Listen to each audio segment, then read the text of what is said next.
Sa nakaraang video natapos tayo kung saan pinili ng ating bida ang D-rank na pinakadelikadong cave. Sa mundong ito, ang Graduation Combat Assessment ay hindi lamang simpleng pagsusulit, ito ang unang pagkakataon na magsasama-sama ang mga estudyante bilang isang koponan upang pumasok sa isang tunay at mapanganib na Devil's Cave. Ang kapaligiran ay puno ng dilim at takot, sa gitna ng kadiliman, makikita ang mga nakakatakot na nilalang na may matatalim na ngipin at mga matang nagliliyab sa kulay dugo. Ang kanilang presensya ay nagbibigay ng bigat sa hangin, na nagpaparamdam na bawat hakbang sa loob ng kuweba ay maaaring maging huli para sa sinuman. Ang layunin ay simple ngunit lubhang mahirap upang makakuha ng puntos at makapagtapos. Kailangang patayin ng mga estudyante ang Lord o ang pinuno ng mga halimaw, pati na rin ang lahat ng mga kasamahan nitong nasa loob.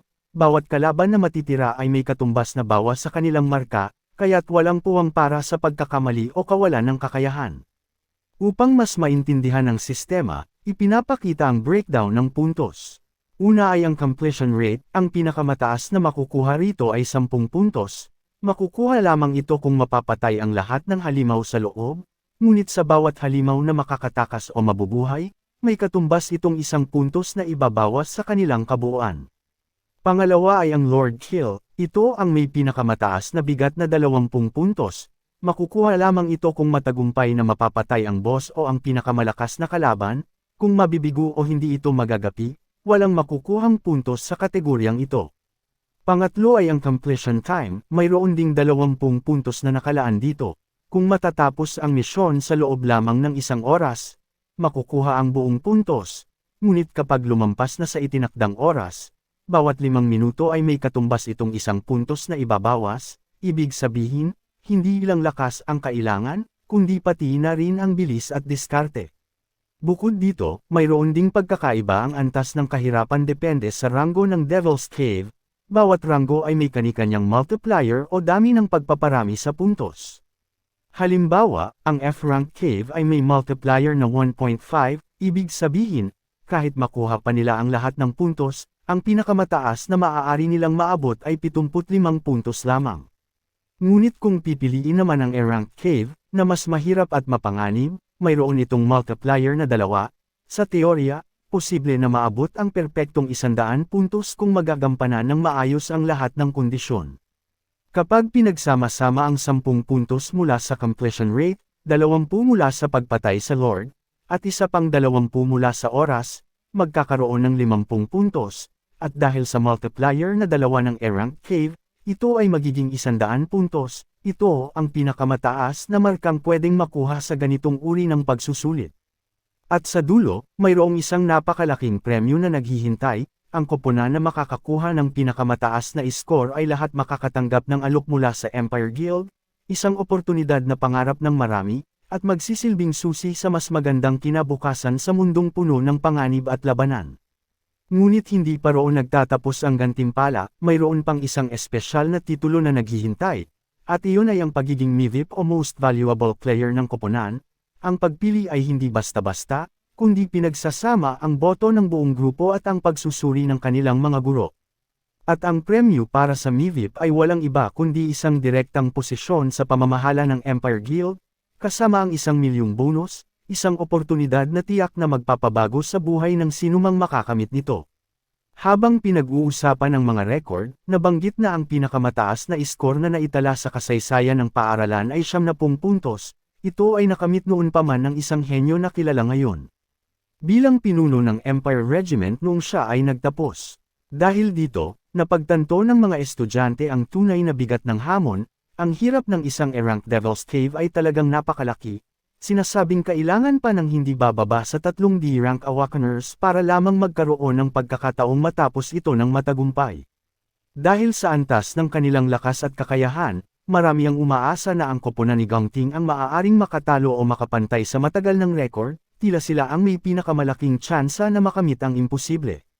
Ngunit biglang dumagundong ang isang tunog na nagpabago sa takbo ng usapan, isang abiso na mayroon ng koponan na nagsumite ng kanilang napili. Ang bilis ay labis na ikinagulat ng lahat, hindi pa man sila nakakapag-isip ng maayos, mayroon nang nakapagdesisyon agad. At nang makita kung sino ito, lalong lumaki ang kanilang gulat, hindi ito ang inaasahan nilang koponan, kundi ang grupo ni si Chen.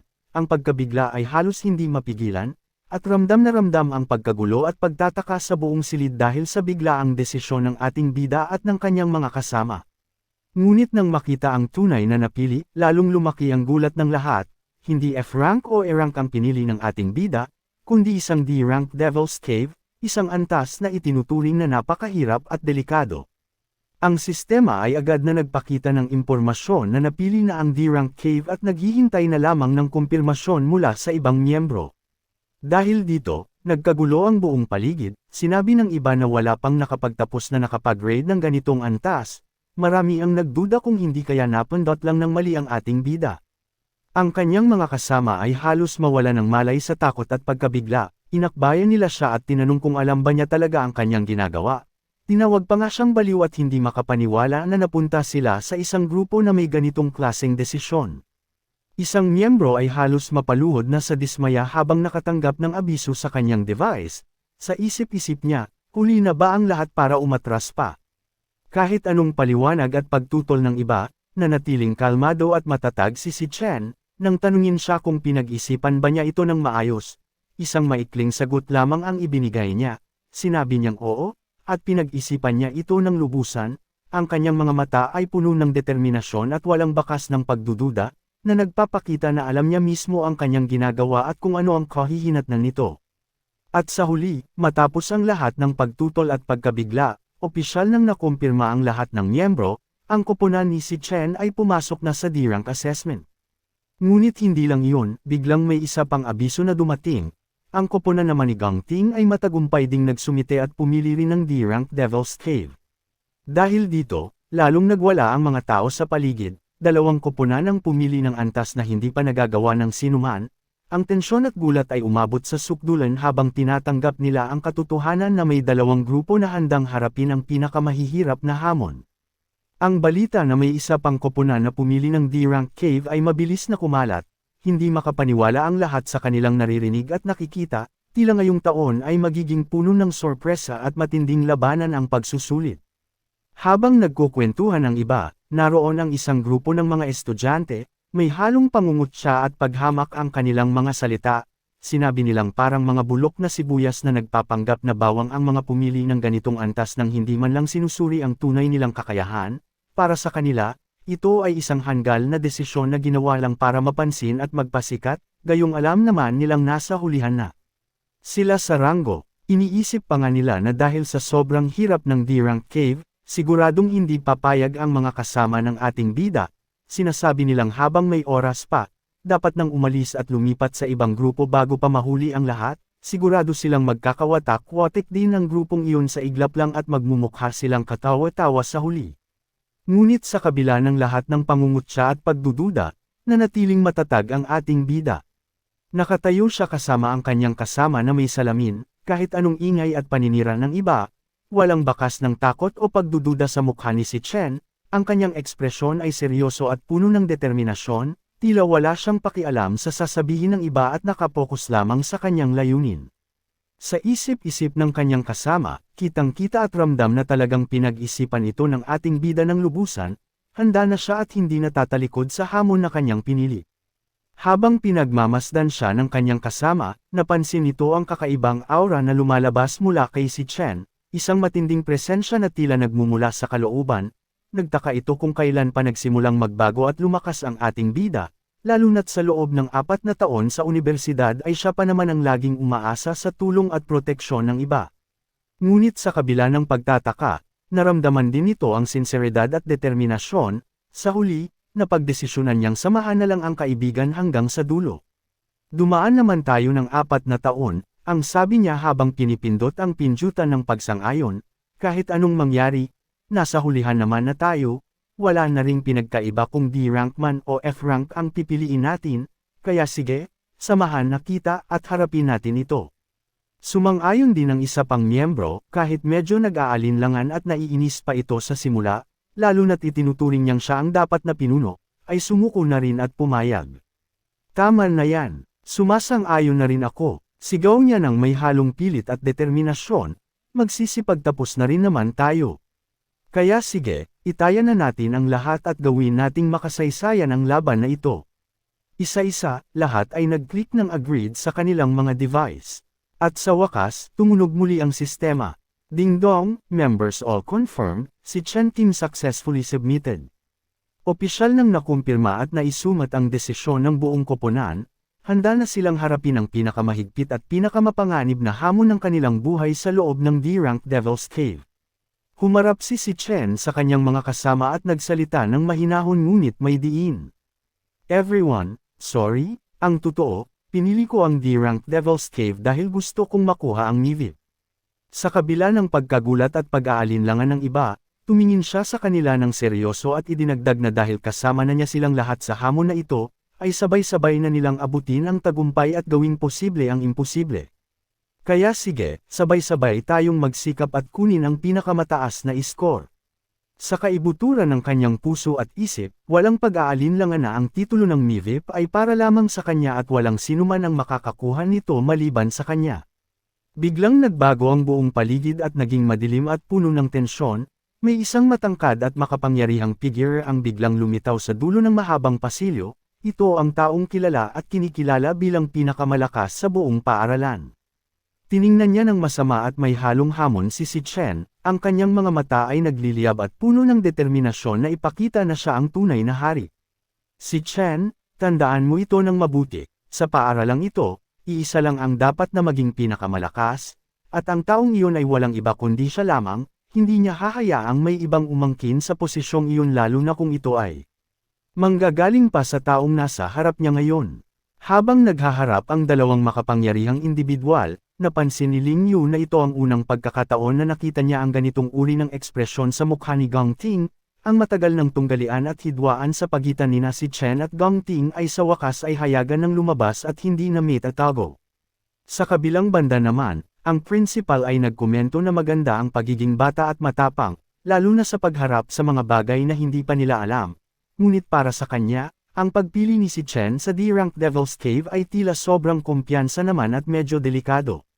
Sumang-ayon din si Ling Yu na kahit gaano man kalakas si Chen at kahit na ito ay nasa C-Rank, ang pagtatangkal na pamunuan ang isang koponan upang lusubin ang D-Rank Cave ay halos imposible at hindi magagawa.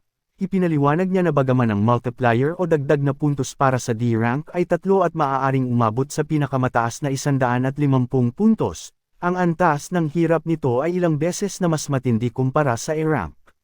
Batay sa kasalukuyang lakas at kakayahan ng koponan nina si Chen, malinaw na hindi ito ang pinakamainam o tamang desisyon. Dagdag pa nila, dahil kalahating buwan na lang ang natitira bago magsimula ang opisyal na pagsusulit, imposibleng makamit nila ang ganitong kalaking pagbabago o paglakas sa maikling panahon. Lumipas ang oras at makikita ang mga estudyante na abala sa pagsasanay sa loob ng combat simulation room, nagpupumilit silang magsanay at humanda. Ngunit sa kabila ng kanilang pagsisikap, nananatili ang tanong kung sapat nga ba ang kanilang lakas para sa hamon na kanilang haharapin. Habang papalapit ang araw ng pagsusulit, may nagsabi na umaasa siya na makapagpapakita naman ng maayos na laban sina si Chen at ang kanyang mga kasama. Sa labas ng paaralan, makikita ang grupo ng ating bida na pagod at halos hindi na makatayo matapos ang mahabang oras ng pagsasanay, habang ang ibang estudyante ay abala sa loob ng mga silid na nag-eensayo ng kanilang kapangyarihan at nakikipaglaban sa mga simulation, sila naman ay pinapagawa ni si Chen ng mga pisikal na ehersisyo tulad ng pagtakbo at pag-iwas sa bola. Labis na nagreklamo ang kasama niyang may salamin, tanong niya kung bakit kailangan nilang gawin ito buong araw gayong ang kanilang pagsusulit ay hindi naman parang triathlon, nagtataka siya kung ano ang silbi ng mga ganitong klase ng pagsasanay. Seryosong sumagot si Chen at ipinaliwanag na sa puntong ito, kahit gaano pa karami ang ensayo nila sa mga elemento at virtual na laban, wala itong gaanong saysay dahil sa huli ay teorya at pagsasanay lang naman iyon. Sinabi niya na kapag pumasok na sila sa tunay na Devil's Cave at harapin ang mga halimaw na hindi pa nila nakikita, ang takot at kawalan ng kaalaman ang biglang babalot sa kanila, ang magpapasya sa kanilang kapalaran ay hindi ang mga alam nila sa utak o mga skill na pinag-aralan nila sa huling sandali, kundi ang kanilang likas na talino at instinct. Ipinaliwanag pa niya na ang lahat ng pagsasanay na ginagawa nila ngayon tulad ng pagpapalakas ng katawan, bilis at tibay ay para lamang mapahusay ang instinct ng kanilang mga katawan, idinagdag niya na limitado lang ang maitutulong ng simulation training ng paaralan at ang pinakamabisang paraan talaga ay ang makapasok at makipaglaban sa tunay na Devil's Cave. Ipinaliwanag ni si Chen na ang mga ordinaryong tao ay hindi pinapayagang pumasok sa mga Devil's Cave na ginagamit para sa combat training. Ang mga taong may pribilehyo at kalamangan ay yaong mga tinatawag na extraordinary people. Lumipas ang eksena at makikita si Gang Ting na nasa loob ng Devil's Cave at matagumpay na nakatalo ang isang malakas na halimaw gamit ang kanyang espada. Ipinakita dito na dahil sa kanilang pagsasanay sa tunay na laban, lalo nilang pinalalaki ang agwat nila sa iba, ginagawa nila ito sa lahat ng paraan para manatili sila sa matataas na posisyon at manatiling nasa itaas magpakailanman. Mula pa sa kanilang pagsilang, sila ay nagtataglay na ng mga bagay na hindi kayang abutin o hawakan ng ibang tao sa buong buhay nila. Dahil dito, nagtanong ang mga kasama ni si Chen kung ano naman ang magagawa ng mga taong katulad nila na wala namang ganitong kalaking oportunidad at kakayahan. Seryosong sumagot si Chen at sinabi na ang layunin nila ay makapasok sa Empire Guild na may pinakamataas na score, gusto nilang lagpasan ang hierarchy o antas ng mga tao bago pa man sila makatapos. Ipinaalala niya na ang graduation assessment na ito ang tanging pagkakataon ng lahat para makahabol at makalamang sa iba, ito rin ang pinakamagandang pagkakataon para sa kanya mismo na makamit ang kanyang mga pangarap. Ipinangako niya sa kanila na gagawin niya ang lahat ng kanyang makakaya para matupad ang lahat ng ito.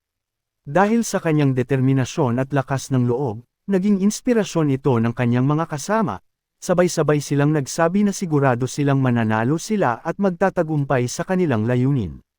15 araw na lang ang natitira bago ang pagsusulit, makikita si Chen na nasa loob ng Dream Magic Tower partikular sa Fallen Star Wastes. Doon ay hinarap niya ang maraming malalaki at mababangas na tigre na may kulay asol at lila, buong lakas niyang nilabanan ang mga ito gamit ang kanyang kapangyarihan at kidlat. Lumipas ang 5 araw at 10 araw na lang ang natitira, habang patuloy siyang nakikipaglaban at nasusugatan sa kanyang pagsasanay, ang kanyang mga kasama naman ay abala rin sa matinding ehersisyo sa labas, pinapatakbo sila ni si Chen ng paulit-ulit at inuutusan na magpatuloy kahit pagod na sila.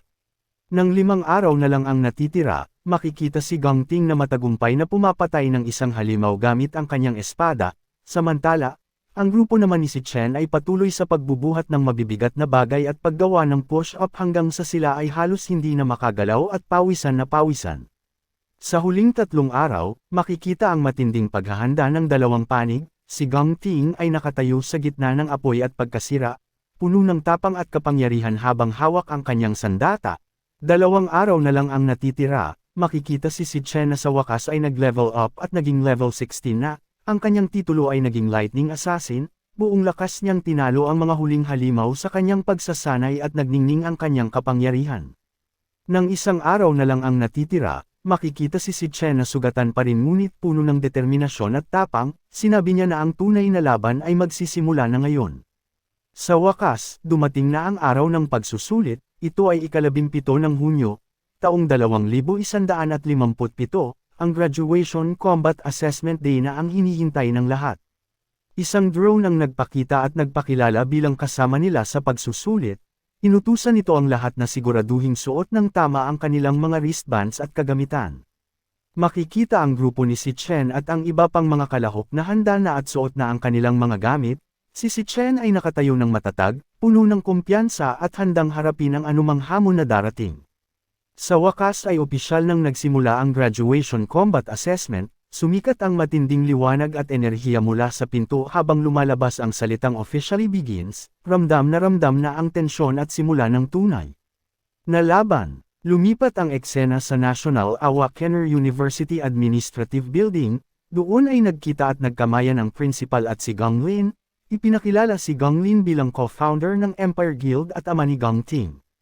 Labis na namangha at nagulat ang mga estudyanteng nakasilip mula sa bintana, hindi sila makapaniwala na isa sa mga tagapagtatag ng napakalakas na Empire Guild ang naroon at personal itong sinalubong at inasikaso ng mismong principal. Ngunit may higit pa roon, mula sa isang napakaganda at marangyang sasakyan ay dahan daw ang bumaba si Carl Cavendish. Siya ay kilala bilang Vice Chairman ng World Guild Alliance. Ang kanyang pagdating ay nagdulot ng sobrang pagkagulat at paghanga sa lahat ng nakakita sa kanya dahil sa kanyang mataas na posisyon at kapangyarihan. Labis na namangha at gulat ang mga estudyante nang malaman nila kung sino talaga ang dumating. Hindi sila makapaniwala na ang Vice Chairman ng World Guild Alliance ay personal na naroon sa kanilang paaralan. Sinabi nila na napakalaking swerte at oportunidad na makita lang ang mga ganitong makapangyarihang tao kahit minsan lang sa buong buhay. Naintindihan din nila kung bakit inayos at nilinis ang buong lugar ngayon dahil sa kahalagahan ng mga bisita. Ipinaliwanag din na ang Guild Alliance ang pinakamalakas at pinakamataas na organisasyon sa buong mundo. Kahit ang simpleng makilala o magkaroon ng koneksyon sa kanila ay sapat na para umangat at magtagumpay ang buhay ng sinuman. Habang naghahanda ang lahat, inanunsyo na magsisimula na ang live broadcast ng pagsusulit. Ipinakita na may kabuuang 184 na estudyante ang kalahok at nahahati sila sa 28 na grupo. Karamihan o 23 grupo ang pumili sa F-rank Devil's Cave, 3 grupo naman sa E-rank, at may 2 grupo na pinili ang D-rank Devil's Cave. Nagulat si Sigrid, na kilala bilang Secretary General ng Guild Alliance, nang malaman na may mga grupong pumunta sa D-rank Cave. Paliwanag niya na ang ganitong antas ay delikado at mapanganib kahit pa para sa mga professional at may karanasang guild teams. Tinanong niya kung sapat ba ang paliwanag at babala na ibinigay sa mga estudyante tungkol sa panganib nito. Sinagot naman ito ng mga opisyal na malinaw nilang ipinaliwanag ang lahat bago magsimula. Sinabi rin nila na dahil kulang pa sa karanasan ang karamihan sa mga estudyante, inaasahan naman na pipili sila ng mas mababang antas o E-rank. Ipinaliwanag na kahit sa F-rank Devil's Cave pa lamang, hirap na ang mga estudyante na talunin kahit ang mga ordinaryong halimaw, at kapag nakaharap nila ang isang Lord Monster o pinuno, lalo silang mahihirapan dahil mas malakas ito ng husto kumpara sa mga ordinaryong kalaban, kailangan nilang ibigay ang lahat ng kanilang lakas at kakayahan para lang matalo ang ganitong uri ng halimaw.